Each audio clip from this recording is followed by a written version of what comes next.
Nampahafantarina tamin'ny fomba ofisialy androany ny valin'ny fifaninanana tantaran-tsara mahakasika ny rano sy ny lavapiringy izay notanterahana tamin'ireo faritra roapolo eto Madagasikara. Tanjona tao anatin'izy ity ny fampandraisana anjaran'ny tanora amin'ny fanentanana momba ny fahadiovana sy ny fidiovana.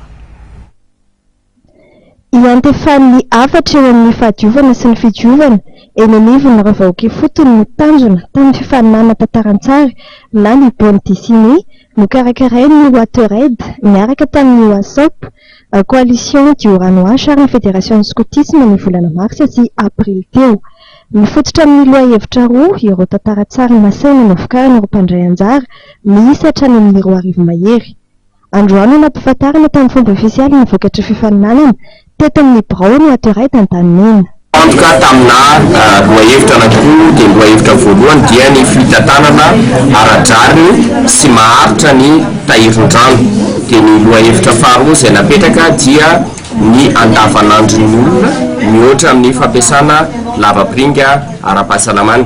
Ary izay moa zany izay miara-miasa akaiky ihany koa amin'izareo anatin'ny gasy bulsa tamin'ny fifantenana andreo ankizy ireo dia ny fantona ankizy teo amin'ny sivy teo zany.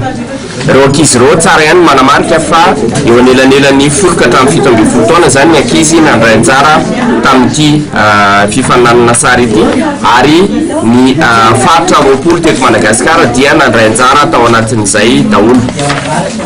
Ny planche izay navoakan'ny ankizy dia hoezahanay ny anota andreo planche ireo aloha zany mba hanantsika version papier andreo planche izay navoakan'ny ankizy ireo.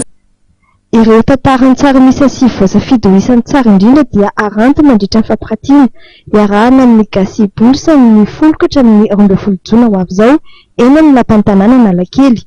Ireo ankizy sivy namokatra ireo tantara-tsara mendrika indrindra ireo dia azo fampihofanana fanamafisana ny aitaon'izy ireo mahakasika ny fiangalinana ny tantara-tsara izay iarahana amin'ny gasy bulsa hatrany. Ireo asa tanan'ny tanora ireo raha fanazavana dia zahana ho atota ary ho ampiasain'ireo mpanentana ny nify ny fiarahamonina, ny mpitsabo, ny scout ary ny mpitarika fivavahana.